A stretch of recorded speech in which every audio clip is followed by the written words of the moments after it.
So last week we talked about tools that help you work. And while I was preparing for this week's episode, something pretty huge happened. OpenAI just launched what they're calling Operator, and that's an AI agent that does the work for you. Let me explain what an AI agent really is. Um, I don't have my glasses on because it's creating a glare on my glasses and thought I'd try it. Hope I can see my notes. So, once you understand this, you'll kind of understand why this is such a big deal. Up until now, AI has been like having a real smart conversation partner. You can talk to it, and if you haven't gone to ChatGPT or Claude or Gemini yet, you really should. That's the basics. That's the beginnings right there, and you can have a total conversation with it. And if you go to, and I think, well, Claude doesn't, I don't believe, but Gemini and OpenAI, both ChatGPT is OpenAI. They have a conversational mode where you can. That's what Mabel has been on these past episodes. She's ChatGPT, and you can talk to her, and she'll respond. They have different voices, so you can tailor it to whatever you like. But anyway, it's a pretty neat thing. You can ask it. I don't even Google anything anymore. I just go to ChatGPT or to Claude or Gemini and ask there. But instead of just having a conversation, an AI agent is able to do actual things for you. The key difference is automation versus agency. We've been used to automation in our lives for a long time. I mean, even before computers, we had automation. You can even consider the refrigerator an automation. In my parents' day, they had to actually have a big block of ice that they would pick up at the store and put in the back of the refrigerator, and that's how they kept things cold. But now, obviously, with refrigeration and we don't have to do that anymore. So anyway, an agent just isn't automation, it's agency. In other words, when you use ChatGPT, like I said, you're having a conversation. With Operator, you're delegating tasks like a coworker or an assistant that you may have. Like when you're planning a vacation, think about you could go on ChatGPT and say, "Hey, find me some good hotels in Cancun and open up or what flights go to Cancun." It could tell you all that. But with an agent, what you can do is you can say, "Hey, I want to go to Cancun. Find me the best hotel, book it. Find me the best flight, book that. I want to go next Tuesday. I want the flight to be at 10 a.m. or as close to that as possible." And the agent can go and can do that for you. They can't purchase the tickets yet. You still have to log on and do that yourself, but soon they will. It'll be just like if you have credit card information inside and you go order pizza, let's say you're ordering Pizza Hut or Domino's or something, and you go to the credit card section and you start to type in your credit card number. If you do have that in there, sometimes that your credit card will pop up and it'll say, "Do you want to use this credit card?" Yes. Your number will automatically fill in there, and so you don't have to enter it in. That's what Once they get it perfected, that's what an agent will be able to do. They'll just be say they'll pop up and say, "Hey, you want to use your Visa?" Sure, and everything's taken care of for you. That's what an agent does. Um, Operator shows us exactly what this means in practice. It can open a web browser. It can understand what it's seeing on the screen and handle real tasks. As I said, it can take your grocery list, order everything on Instacart. It can book your restaurant reservations on Open Table, and it can even buy tickets on StubHub. So if you want to go see the Chiefs and the Eagles play, good luck with that. You must have a lot more money than I do. Um, and here's the thing: this isn't just some far off technology. It's rolling out right now. Again, it's in its preliminary stages, but you know there's still limitations, obviously. Like I said, you have to log in yourself and you have to handle payments and confirm major decisions. But make no mistake, this is a fundamental shift. We're moving from AI as a helper to AI as a worker. And it's just not OpenAI. Microsoft, Google, and others are racing to develop and produce their own agents. This is going to affect every industry, every job in ways most people haven't even considered yet.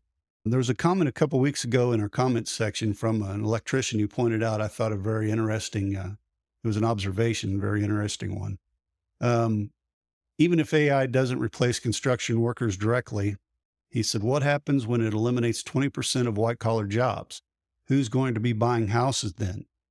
And that insight becomes even more crucial now because with tools like Operator, we're not just talking about AI helping with tasks, we're talking about AI taking over entire workflows. But let me show you what this means in practical terms. Right now, companies like JP Morgan Chase are using AI agents for document review, but they're not replacing document reviewers. They're not replacing the people. They're creating new roles for the people who can understand both business processes and AI capabilities. We've talked about this before. People are still going to be needed. We're just going to have to up our skills. They need people who can, for example, spot when the AI misses something important, understand the real world implications of decisions. An AI can't necessarily understand how their decisions will affect the real world as of yet, translate between technical teams and business needs, and ensure AI actions align with their business goals. This creates 3 levels of opportunity: direct work with AI, learning to use and manage AI agents; bridge roles, translating between AI capabilities and business needs; and human-centered work, tasks that become more valuable because they can't be automated. Yeah, and let's break down how you can prepare for each level. For direct work with AI, you need to understand how AI agents think and work. And the free AI Google readiness course launched just this month in January is perfect for this. It teaches you the basics of how AI agents make decisions and how to guide them effectively. For bridge roles, which is where we're seeing the highest demand, look at Microsoft's new AI Implementation Special Certification. It's designed specifically for people who want to manage AI systems in business settings. The best part? It doesn't require coding knowledge. It focuses on understanding AI capabilities and limitations. For human-centered work, focus on skills that AI can't easily replicate: complex problem solving, emotional intelligence, and strategic thinking. The Advanced AI Collaboration course from IBM teaches you how to work alongside AI systems while focusing on uniquely human contributions. Now let's address some questions from our community and Ask Abe. Let's see, our first question comes from Milo from Indiana. He asks, my company is already talking about using AI agents like Operator. Should I mention that I'm learning about them or keep quiet until they're implemented? Hello, Milo. That's a great question. It sounds like your company is forward-thinking if they're already discussing AI agents like Operator. My advice? Absolutely mention that you're learning about them. Don't wait. This is a chance to show initiative and position yourself as someone who's on top of emerging technologies. Think of it this way: you're not just learning, you're potentially scouting for the company. Yeah, so here's what you can do. You can start by casually mentioning to your manager that you could say something like, I've been reading up on Operator. It's fascinating. I've been watching videos on it. And it's something that I think we can do here. Say something like that. And you can offer to share what you've learned. Maybe you've found an insightful article or video on the subject. You can share it with your team. This shows you're engaging and proactive. Being proactive like this will show your manager and team that you're not just a passive employee. You want to work with them. You understand that technology is arriving, changing every day, new technology coming every day. So you want them to know that you're a valuable asset who's looking ahead for the betterment of the company, for the business. And who knows, you might be able to be included in the implementation process. That reminds me of that movie, Hidden Figures again, where Dorothy Vaughan Dorothy Vaughan. She was one of the computers. Remember, if you've seen the movie, um, I love that actress, Octavia. What's her name? Octavia Spencer. Octavia Spencer. She's great. Anyway, she goes in that room where the big IBM computer is, and she sees what the name is. She sees that it operates on Fortran. Like we said last week or the week before, she went to the library and got a book on Fortran, and then she actually walks back into that room. The guys can't get the computer to work, and she flips some switches and puts their cards in, and it gets to going, and they're asking who she is and what she's doing there. And anyway, and then she goes back into the part that I like, and I just entered into YouTube, um, Hidden Figures, and I wanted to see this scene that I'm talking about. And the YouTube title of the scene was Adapting to Change. And I thought that was very interesting that you think about those people, they were known as computers. They were doing the computations by hand, slide rules, all that stuff. And then along comes this computer, and Dorothy Vaughan actually walks up to the blackboard and writes IBM 7090 DPS, data processing system. And then she writes that it can handle 24,000 multiplications per second. And the women in the room just look at her and they say, we're never going to be able to do that. We're never going to be able to compete. We're obsolete. We won't have a job. But what happened? The machine, the IBM computer, needed people there to make it run, to make it work, to make sure things were accurate, to double check it, to do all. It's the same thing that's happening now. And the people that say that AI is going to take over all jobs and we're all going to be out of work and we're all going to be on universal basic income, perhaps. I'm not going to deny that. It's a possibility. I don't think it's a big possibility.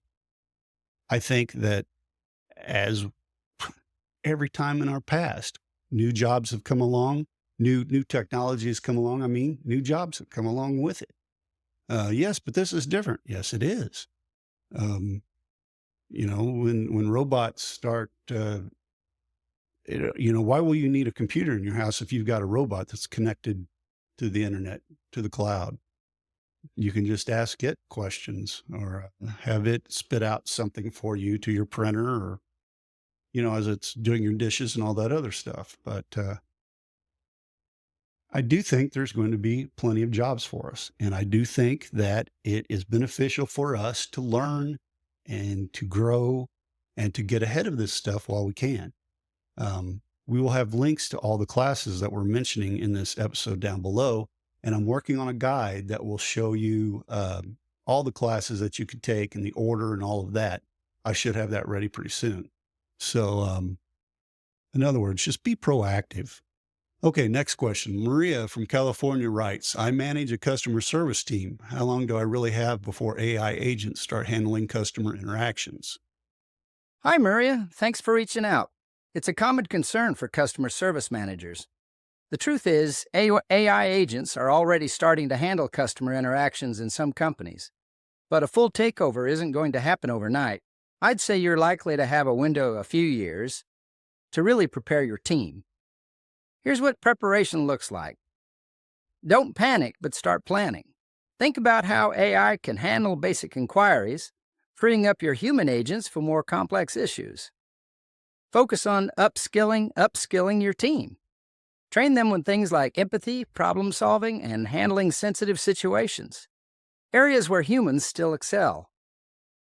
Explore new roles. Your team members could transition into roles like AI trainers, quality assurance specialists, or even customer journey designers. The transition will be gradual. It's more about evolving alongside AI rather than being replaced by it. You might even find that AI agents improve the efficiency and customer experience provided by your team. The key is to embrace the change and help your team adapt. This is a chance for your team to grow and develop new, valuable skills. Liam from Vermont asks, everyone's focused on white-collar jobs, but I'm in manufacturing. How will AI agents affect the factory floor? Liam, you're right. It's not just white-collar jobs that will be affected. The factory floor is absolutely on the cusp of a major transformation thanks to AI. We're not just talking about robots doing repetitive tasks, we're talking about smart, adaptable systems that can learn and improve. Here's what you might see: AI agents are going to be integrated with physical robots. Think of them as the brains of the operation, optimizing workflows, predicting maintenance needs, and even adapting to changes in real time. Increased automation of complex tasks. AI powered robots will be able to handle tasks that require more dexterity and decision making than current automation allows. New opportunities for human workers.